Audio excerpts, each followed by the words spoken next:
Hello everyone. इस video में हम क्लास 10 ज्योग्राफी का चैप्टर 6 रीड करेंगे जिसका नाम है विनिर्माण उद्योग। तो चलिए शुरू करते हैं।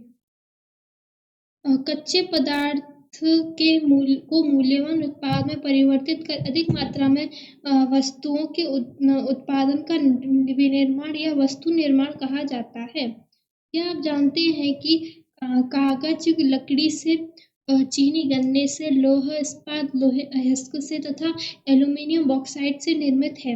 क्या आप यह भी जानते हैं कि कई किस्म के कपड़े ऐसे रेशों से बनते हैं जो रेशा उद्योगों से बनते हैं। द्वितीयक कार्यों में लगे व्यक्ति कच्चे माल को परिष्कृत वस्तुओं में परिवर्तित करते हैं। स्टील कार, कपड़ा उद्योग, बेकरी तथा पेय पदार्थ संबंधी उद्योगों में लौह श्रमिक ऐसी वर्ग के अंतर्गत आते हैं। कुछ व्यक्ति सेवा प्रदान करने में रोजगार पाते हैं। इस अध्याय में हम द्वितीयक क्रियाओं के अंतर्गत विनिर्माण उद्योग के विषय में पढ़ेंगे। किसी देश की आर्थिक उन्नति विनिर्माण के विकास से मापी जाती है। विनिर्माण का महत्व। विनिर्माण उद्योग सामान्यतः किसी की तथा विशेषत आर्थिक विकास की रीढ़ समझे जाते हैं, क्योंकि विनिर्माण उद्योग न केवल कृषि के आधुनिकीकरण में सहायक है, वरन द्वितीयक व तृतीयक सेवाओं में रोजगार उपलब्ध कराकर कृषि पर हमारी निर्भरता को कम करते हैं। देश में औद्योगिक विकास बेरोजगारी तथा गरीबी उन्मूलन की एक आवश्यक शर्त है। भारत में सार्वजनिक तथा संयुक्त क्षेत्र में लगे उद्योगों इसी विचार पर आधारित थे। जनजाति तथा पिछड़े क्षेत्रों में उद्योग की स्थापना का उद्देश्य भी क्षेत्रीय असमानताओं को कम करना था। निर्मित वस्तुओं का निर्यात वाणिज्यिक व्यापार को बढ़ाता है, जिससे अपेक्षित विदेशी मुद्रा की प्राप्ति होती है। वह देश ही विकसित है जो कच्चे माल को विभिन्न तथा अधिक मूल्यवान तैयार माल में विनिर्मित करते हैं। भारत का विकास विविध व शीघ्र औद्योगिक विकास में निहित है। कृषि तथा औद्योगिक एक दूसरे के पृथक नहीं है, ये एक दूसरे के पूरक हैं। उदाहरण, भारत में कृषि पर आधारित उद्योग न कृषि पैदावार बढ़ोतरी को प्रोत्साहित किया है। यह उद्योग कच्चे माल के लिए कृषि पर निर्भर है तथा इनके द्वारा निर्मित उत्पाद जैसे सिंचाई के लिए पंप, उर्वरक, कीटनाशक दवाइयाँ, प्लास्टिक पाइप, मशीनें व कृषि औजार आदि पर किसान निर्भर है। इसलिए विनिर्माण उद्योग के विकास तथा स्पर्धा से न केवल कृषि उत्पादन को बढ़ावा मिला है, अपितु उत्पादन प्रक्रिया भी सक्षम हुई है। जब वैश्वीकरण के युग में हमारे उद्योग को अधिक प्रतिस्पर्धी तथा सक्षम होने की आवश्यकता होती है। न केवल आत्मनिर्भरता ही काफी नहीं है, हमारी वस्तुएं गुणवत्ता में अंतर्राष्ट्रीय स्तर की हो, तभी हम अंतर्राष्ट्रीय बाजार में प्रतिस्पर्धा कर पाएंगे।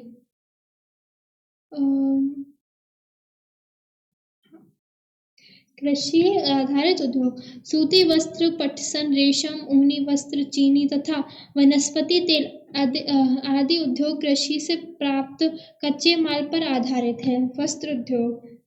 भारतीय अर्थव्यवस्था में वस्त्र उद्योग का अपना अलग अलग महत्व है, क्योंकि इसका औद्योगिक उत्पादन में महत्वपूर्ण योगदान है। देश का यह अकेला उद्योग है जो कच्चे माल से उच्चतम अतिरिक्त मूल्य उत्पाद तक की श्रृंखला में परिपूर्ण तथा आत्मनिर्भर है। सूती वस्त्र उद्योग। प्राचीन भारत में सूती वस्त्र तथा हाथ से कताई और हाथकरघा बुनाई तकनीकों में बनाए जाते थे। 18वीं शताब्दी के बाद विद्युतीय करघों का उपयोग होने लगा। औपनिवेश काल के दौरान हमारे परंपरागत उद्योगों का बहुत हानि हुई, क्योंकि हमारे उद्योग इंग्लैंड के मशीन निर्मित वस्त्रों से स्पर्धा नहीं कर पा रहे थे। आरंभिक वर्षों में सूती वस्त्र उद्योग महाराष्ट्र तथा गुजरात के कपास उत्पादन क्षेत्रों तक ही सीमित थे। कपास की उपलब्धता, बाजार, परिवहन पतनों की समीपता, श्रम नियुक्त, जलवायु आदि कारकों ने इसके स्थानीयकरण को बढ़ावा दिया। इस उद्योग का कृषि से निकट का संबंध है और कृषि को कपास चुनने वाले, गांठ बनाने वालों, कटाई करने वालों, रंगाई करने वालों, डिजाइन बनाने वालों, पैकेट बनाने वालों और सिलाई करने वालों को यह जीविका प्रदान करता है। इस उद्योग के कारण रासायनिक रंजक, मिल स्टोर तथा पैकेजिंग सामग्री और इंजीनियरिंग उद्योग की मांग बढ़ती है। फलस्वरूप इन उद्योगों का विकास होता है। यद्यपि कताई कार्य महाराष्ट्र, गुजरात तथा तमिलनाडु में केंद्रित है, लेकिन सूती, रेशम, जरी, कशीदाकारी आदि में बुनाई के परंपरागत कौशल और डिजाइन देने के लिए बुनाई अत्यधिक विकेंद्रीकृत है। भारत में कताई उत्पादन विश्व स्तर का है, लेकिन बुना वस्त्र कम गुणवत्ता वाला है क्योंकि यह देश में उत्पादित उच्च स्तरीय धागे का अधिक उपयोग नहीं कर पाता। बुनाई का कार्य हाथकरघों, विद्युतकरघों व मिलों से होता है। हाथ से बुनी खादी कुटीर उद्योग के रूप में बुनकरों को उनके घरों में बड़े पैमाने पर रोजगार प्रदान करता है। पटसन उद्योग। भारत पटसन व पटसन निर्मित सामान का सबसे बड़ा उत्पादक है तथा बांग्लादेश के पश्चात दूसरा बड़ा निर्यातक भी है। वर्ष 2010-11 में भारत में लगभग 80 पटसन उद्योग थे। इनमें अधिकांश पश्चिम बंगाल में हुगली नदी तट पर 98 किलोमीटर लंबी तथा 3 किलोमीटर चौड़ी एक सक्रिय मेखला में स्थित है। हुगली नदी के तट पर अनेक इनके स्थित होने के निम्न कारण है। पटसन उत्पादन क्षेत्र की निकटता, सस्ता जल परिवहन, सड़क, रेल व जल परिवहन का जाल है। कच्चे माल का मीलों तक ले जाने में सहायक होना, कच्चे पटसन को संसाधित करने में प्रचुर जल पश्चिम बंगाल तथा समीपवर्ती राज्य उड़ीसा, बिहार व उत्तर प्रदेश से सस्ता श्रमिक उपलब्ध होना, कोलकाता का एक बड़े नगरीय केंद्र के रूप में बैंकिंग, बीमा और जूट के सामान के निर्यात के लिए पत्तन की सुविधा प्रदान करना आदि सम्मिलित है। चीनी उद्योग। भारत का चीनी उत्पादक में विश्व में दूसरा स्थान है, लेकिन गुड़ व खांडसारी के उत्पादन में इसका प्रथम स्थान है। इस उद्योग में प्रयुक्त कच्चा माल भारी होता है तथा धुलाई में इसके सुक्रोज की मात्रा घट जाती है। चीनी मिलें उत्तर प्रदेश, बिहार, महाराष्ट्र, कर्नाटक, तमिलनाडु, आंध्र प्रदेश, गुजरात, पंजाब, हरियाणा तथा मध्य प्रदेश राज्यों में फैली है। चीनी मिलों का 60% उत्तर प्रदेश तथा बिहार में है। यह उद्योग मौसमी है, अतः सहकारी क्षेत्रों के इस लिए प्रयुक्त है। क्या आप बता सकते हैं कि ऐसा क्यों है? पिछले कुछ वर्षों से इन मिलों की संख्या दक्षिण और पश्चिमी राज्यों में, विशेषकर महाराष्ट्र में बढ़ी है। इसका मुख्य कारण यहाँ के गन्ने की अधिक सुक्रोज की मात्रा है। अपेक्षाकृत ठंडी जलवायु भी गुणकारी है। इसके अतिरिक्त इन राज्यों में सहकारी समिति भी सफल रही है। खनिज आधारित उद्योग। वे उद्योग जो खनिज व धातुओं को कच्चे माल के रूप में प्रयोग करते हैं खनिज आधारित उद्योग कहलाते हैं। क्या आप इस वर्ग में आने वाले कुछ उद्योगों का नाम बता सकते हैं? लोहे तथा इस्पात उद्योग। लोहा तथा इस्पात उद्योग एक आधारभूत उद्योग है, क्योंकि अन्य सभी भारी, हल्के और मध्यम उद्योग इनसे बनी मशीनरी पर निर्भर है। विविध प्रकार की इंजीनियरिंग सामान, निर्माण सामग्री, रक्षा, चिकित्सा, टेलीफोन, वैज्ञानिक उपकरण और विभिन्न प्रकार की उपभोक्ता वस्तुओं के निर्माण के लिए इस्पात की आवश्यकता होती है। इस्पात के उत्पादन तथा खपत को प्राय एक देश के विकास का पैमाना माना जाता है। लोहा तथा इस्पात एक भारी उद्योग है, क्योंकि इसमें प्रयुक्त कच्चा तथा तैयार माल दोनों ही भारी और स्थूल होते हैं और इसके लिए अधिक परिवहन लागत की आवश्यकता होती है। इस उद्योग के लिए लोहे, अयस्क, कोकिंग ऑयल तथा चूना पत्थर का अनुपात लगभग 4:2:1 है। इस्पात को कठोर बनाने के लिए इसमें मैंगनीज की कुछ मात्रा की आवश्यकता होती है। इस्पात उद्योग की आदर्श स्थापना कहाँ होनी चाहिए? यह याद रहे कि इससे निर्मित माल को बाजार तथा उपभोक्ता तक पहुंचाने के लिए सक्षम परिवहन की आवश्यकता है। भारत में छोटा नागपुर की पठारी क्षेत्र में अधिकांश लोहा तथा इस्पात उद्योग संकेंद्रित इस प्रदेश में इस उद्योग के विकास के लिए अधिक अनुकूल सापेक्षिक परिस्थितियां हैं। इनमें लोहे अयस्क की कमी, कम लागत, उच्च कोटि के कच्चे माल की निकटता, सस्ते श्रमिक और स्थानीय बाजार में इनकी मांग की विशाल सभ्यता सम्मिलित है। एल्यूमीनियम प्रगलन। भारत में एल्यूमीनियम प्रगलन दूसरा सर्वाधिक महत्वपूर्ण धातु शोधन उद्योग है। यह हल्का, जंग अवरोधी, ऊष्मा का सुचालक, लचीला तथा अन्य धातुओं का मिश्रण से अधिक कठोर बनाया जा सकता है।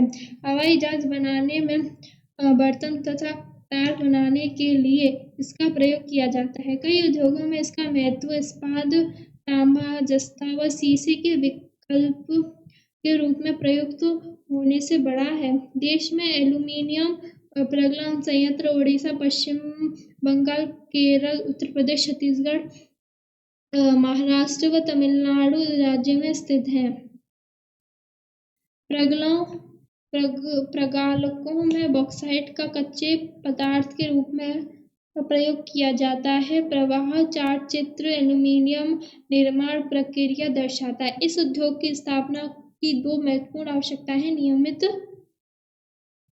नियमित ऊर्जा की पूर्ति तथा कम कीमत पर कच्चे माल की सुनिश्चित उपलब्धि। रासायनिक उद्योग। भारत में रासायनिक उद्योग तेजी से विकसित हो रहा है तथा फैल रहा है। इसकी भागीदारी सकल घरेलू उत्पाद में लगभग 30% है। यह उद्योग एशिया का तीसरा बड़ा तथा विश्व में आकार की दृष्टि से 12वें स्थान पर है। इसमें लघु तथा बृहद दोनों प्रकार की विनिर्माण इकाई सम्मिलित हैं। अकार्बनिक और कार्बनिक दोनों क्षेत्रों में तीव्र वृद्धि दर्ज की गई है। अकार्बनिक रसायनों में सल्फ्यूरिक अम्ल, नाइट्रिक अम्ल, क्षार, सोडा ऐश तथा कास्टिक सोडा आदि शामिल हैं। उद्योग का देश में विस्तृत फैलाव है। क्या आप बता सकते हैं ऐसा क्यों है? कार्बनिक रसायनों में पेट्रो रसायन शामिल है जो कृत्रिम वस्त्र, कृत्रिम रबर, प्लास्टिक, रंगज पदार्थ, दवाइयाँ, औषध, रासायनिक के बनाने में प्रयोग किए जाते हैं। ये उद्योग तेल शोधनशालाओं या पेट्रो रसायन संयंत्रों के समीप स्थापित है। रसायन उद्योग अपने आप में एक बड़ा उपभोक्ता भी है। आधारभूत रसायन एक प्रक्रिया द्वारा अन्य रसायन उत्पन्न करते हैं जिनका उपयोग औद्योगिक अनुप्रयोग, कृषि अथवा उपभोक्ता बाजारों के लिए किया जाता है। ऐसे ही उत्पादों की एक सूची बनाएं। उर्वरक उद्योग नाइट्रोजन उर्वरक, फॉस्फेटिक उर्वरक तथा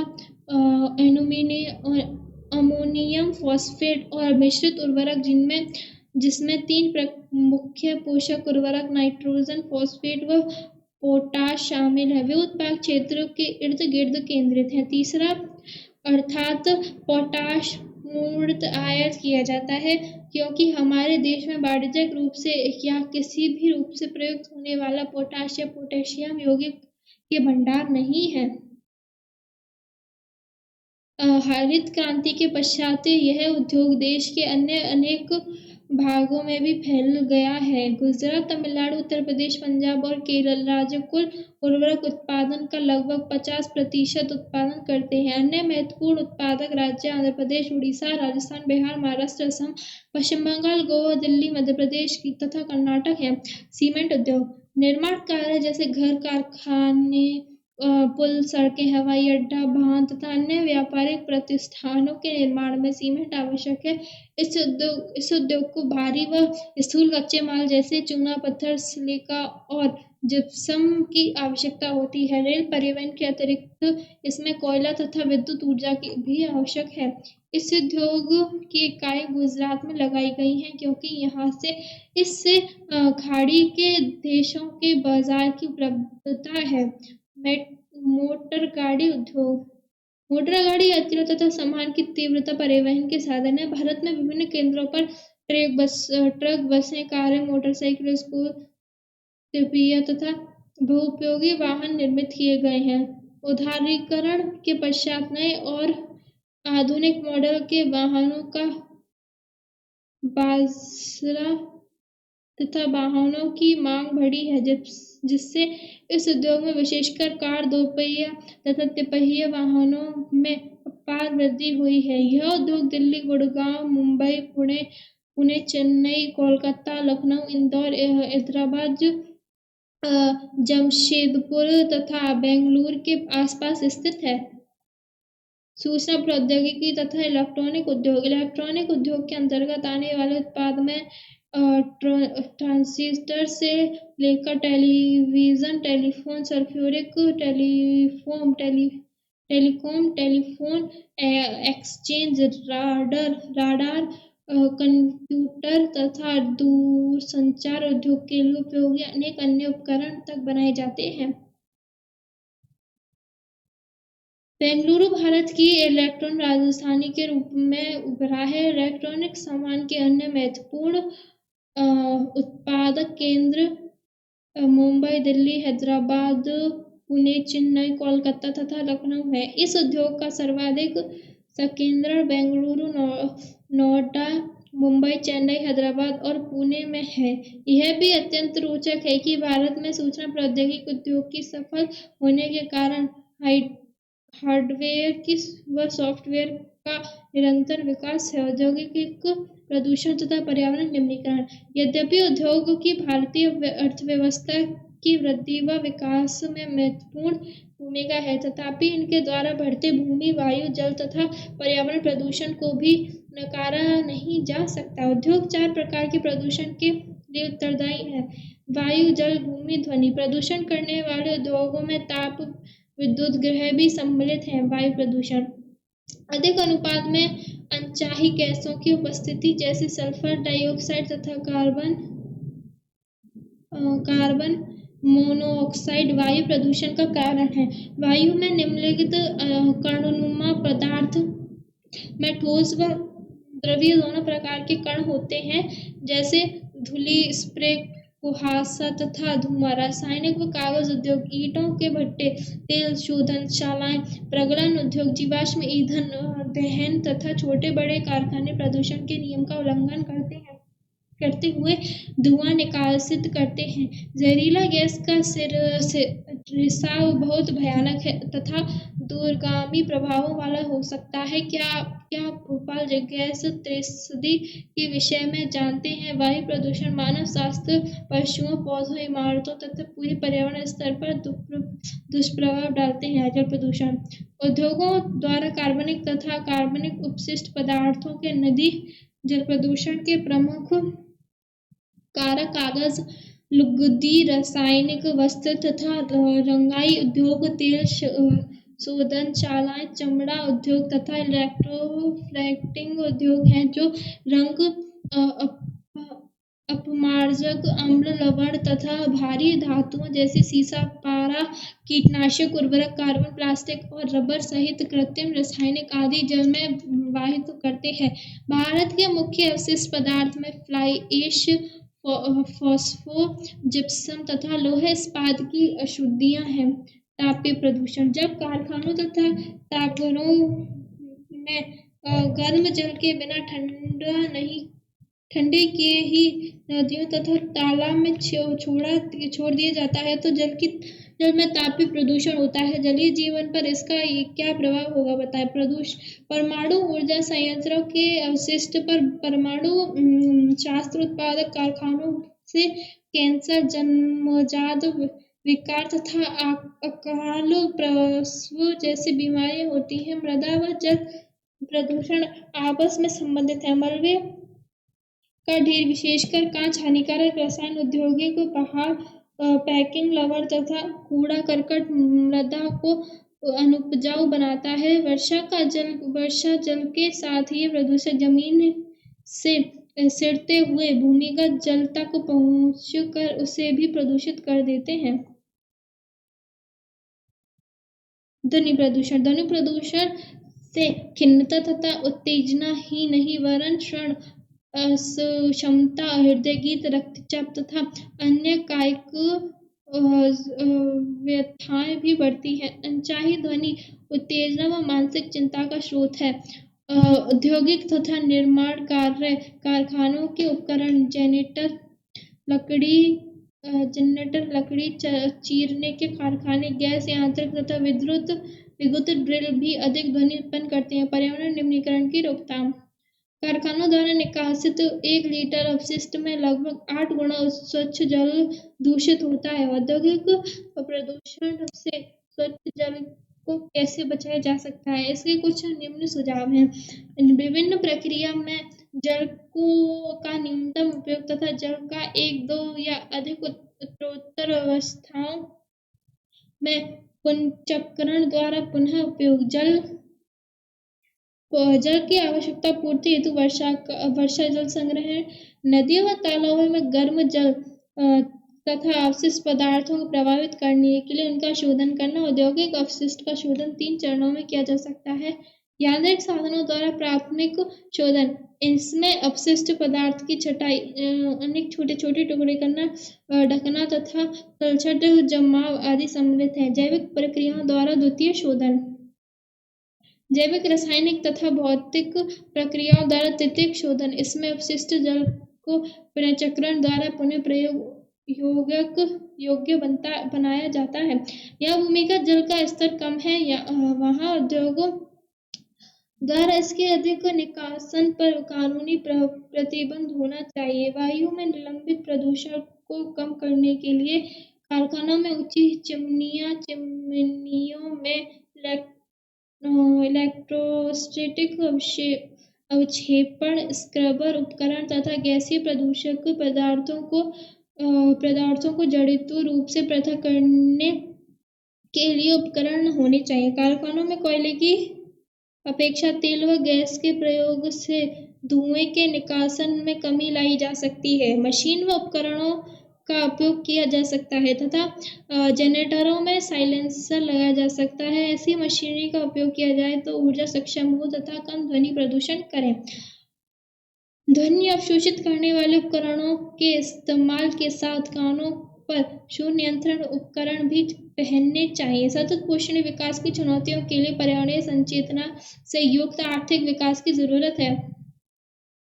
थैंक यू।